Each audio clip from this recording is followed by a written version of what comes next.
Et maintenant pour l'école de ski Franglais. Welcome, Abby. Hi, Kirstine. That one works. Let's go. So, you are a monitrice de ski and you've lived in Chamonix depuis combien de temps? Toute ta vie? Oui, plus ou moins, oui. Donc, je me considère quasiment plus française qu'anglaise parce que j'ai vécu seulement 3 ans de ma vie en Angleterre. Voilà. Ok, bah oui, mais quand même, avec votre prénom Abigail Piquet, c'est un petit indice, n'est-ce pas? Oui, bah justement, le problème, c'est qu'à la sortie de l'école, les mamans anglaises, elles pensent que je suis une Française. Et les Français pensent que je suis une roast beef. Donc, j'ai pas d'amis. Difficile de trouver ta place, mais ici sur Franglais Friday, vous êtes bienvenus. It's exactly the right place for you. And it's exactly the right place for this chronique. So, you are a monitrice de ski and you have an inside view into some of the phrases that these ski instructors struggle with. Am I right? Oui, tout à fait. Donc voilà, donc ça c'est vraiment une émission spéciale pour mes amis moniteurs de ski français, vu que bientôt il y aura l'invasion de roast beef en février.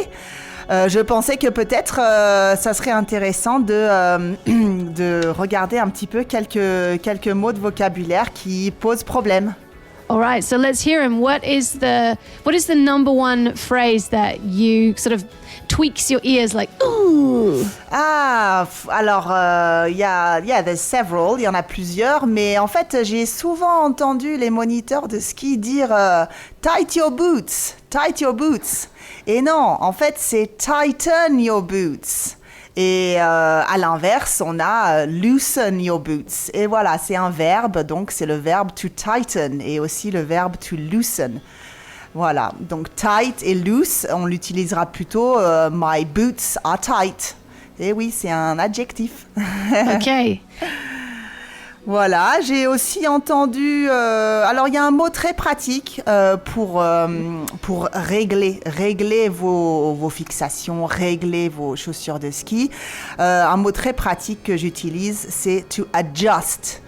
Donc, vous pouvez bien l'utiliser à toutes les sauces. Adjust your bindings, adjust your boots, adjust your helmet. Voilà, peut-être ça pourra vous servir. Au lieu de dire tighten, du coup, on peut dire adjust.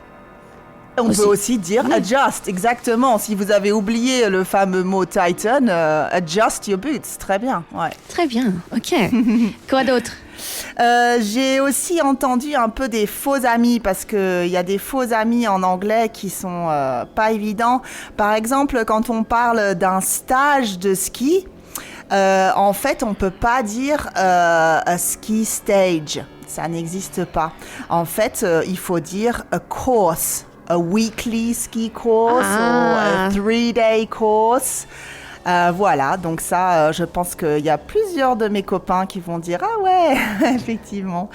I'm going to do a stage. I'm staging in Grand Montée. Mais bon, en même temps, déjà, vous faites l'effort de parler anglais, c'est déjà pas mal. Yes, vous ne décevez pas. Voilà. Il y a aussi, bien sûr, les chaussures de ski. Hein. On ne dit pas your ski shoes, on dit your ski boots. Moi, quand j'étais petite, j'ai dit en français, j'ai dit tes bottes de ski. J'ai dit ça pendant longtemps parce que pour moi, c'était des bottes. D'ailleurs, je trouve ça plus logique, mais bon. D'accord, OK. Et qu'est-ce qu'on a d'autre? Par exemple, une location de ski. On ne peut pas dire ski location. Et non, en anglais, location, c'est un endroit. Hein? Where is your location? C'est où est-ce que vous êtes? Ah oui, voilà. C'est n'importe quoi. Voilà, donc en fait, une location, c'est a rental, un ski rental. Yeah. Mais, bon, have you rented your skis? Have you rented, voilà. Have you already rented your skis? Très bien, ouais. Ah, your skis, rental skis. Very good. Voilà, sinon des mots plus pratiques comme par exemple jour blanc. Je ne sais pas si vous connaissez ce mot en anglais. No, what is that? A white day? Donc white out. A white out. A white out. OK. Expliquez. White out ou flat light. It's flat light today. So it literally is, isn't it, though, today? Today is flat light, exactly. So you need to change your goggles. Put on some correct lenses. The lenses, c'est les... les verres? le verre, changer le verre Ok. de votre masque, exactement. Yeah. Merci Kirsty. Sinon, on a les différentes conditions de neige. Donc on peut avoir freezing cold snow. Ça d'ailleurs, on peut l'utiliser pour... on se les gèle. Donc c'est pas la condition de neige, pardon, j'ai fait un petit hors-sujet, mais on se les gèle, on peut dire « It's freezing cold today ». Sinon, pour les conditions de neige, on a par exemple crud. The crud, c'est la croûte, la neige croûtée, si vous allez en hors-piste. Voilà. On a aussi, on peut dire, yucky snow, tout simplement. Yucky, c'est de la neige dégueu. Voilà. Yucky, c'est un bon nom pour... I've also heard English people say the direct translation. Don't you guys say in French, actually, maybe it doesn't translate, you'll tell me. So I would call the snow sugary if it's like a sunny day, but it was previously quite good snow, but so it's granular, you know? Sugary snow. Sugary snow. Do you call it sucré ou pas? Alors en fait, on dit pas de la neige sucrée, mais je trouve ça cool en fait. C'est parce qu'on voit exactement des fois la neige qui est un peu comme du sucre. Donc ouais, c'est pas mal. Mais on n'utilise pas, d'accord. Tu vois, il y a des phrases à créer aussi. Ouais, on peut créer des phrases carrément. J'ai aussi entendu chopped up snow. Chopped up snow, c'est de la neige qui a déjà été skiée. C'est surtout en hors-piste, ça.